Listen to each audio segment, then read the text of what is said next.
Have you ever felt like you just needed a direct line to something bigger? A way to navigate life's absolute toughest moments?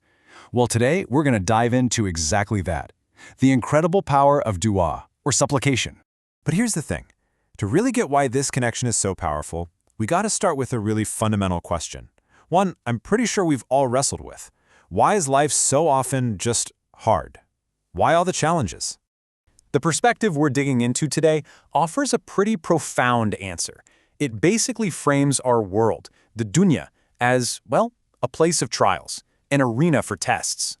Now, I know, a quote like this one, "The world is a collection of sorrow and worry," it sounds super heavy, right? But the idea here isn't to be a downer, not at all. It's more about setting a realistic foundation, understanding that difficulty is kind of a built-in feature of our existence here. And what's really crucial to get is that nobody gets a pass on this. The texts make it super clear that even the prophets, who are the most beloved to God, face the absolute toughest trials. It's a powerful message, really. Hardship isn't some kind of punishment, it's just a universal part of the human journey. Okay, so if this world is a place of trials, what's our tool? What do we do? Well, the answer lies in something that's described as the very essence of worship itself: dua. So what is dua, really? At its most basic, the word literally means to call or to ask. But it's so much more than just a laundry list of things you want. Think of it as a direct conversation with God, a moment where you call upon Him and you ask from Him with total certainty that you are being heard. And this is where the whole idea just gets elevated to another level. This statement from the Prophet Muhammad, peace be upon him, it transforms dua from a simple request into the highest form of worship. Why? Because it's the ultimate admission that we rely on God and in His absolute power. But okay, how does this actually work in practice?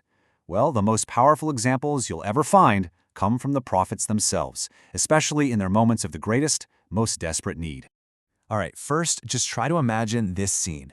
Prophet Jonah, or Yunus, is in the deepest, darkest place you can possibly imagine, inside the belly of a giant fish, in the depths of the ocean, in the pitch black of night. I mean, talk about a hopeless situation. So what does he do in that moment of utter despair? He makes this dua. And notice something really important. He's not actually asking to be saved. Instead, it's an admission.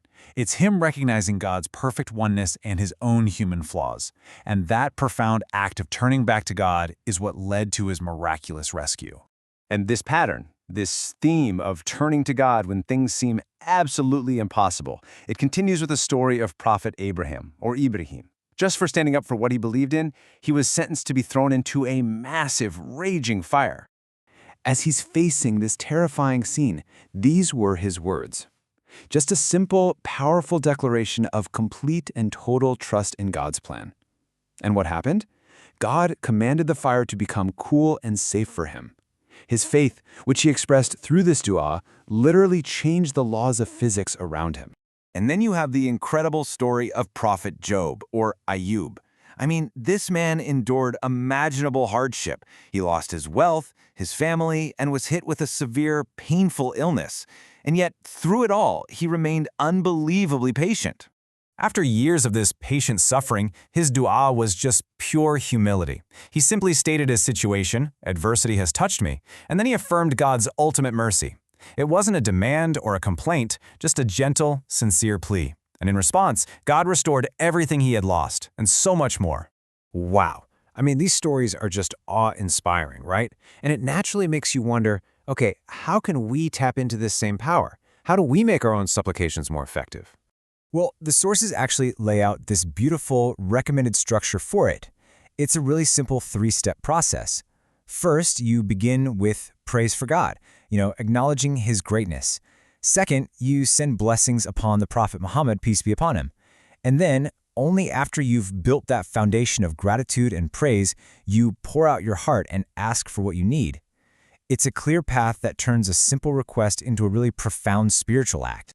So, okay, we've got the why this is so important, we've got the how to do it, but what about the guarantee? Is it a sure thing?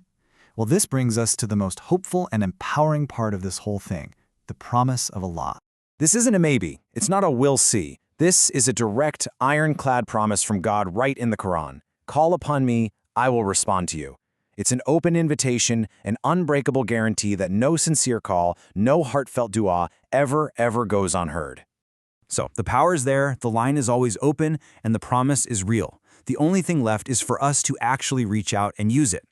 So as we wrap this up, the real question isn't for me to answer. It's for you to think about. What will you ask for in your next dua?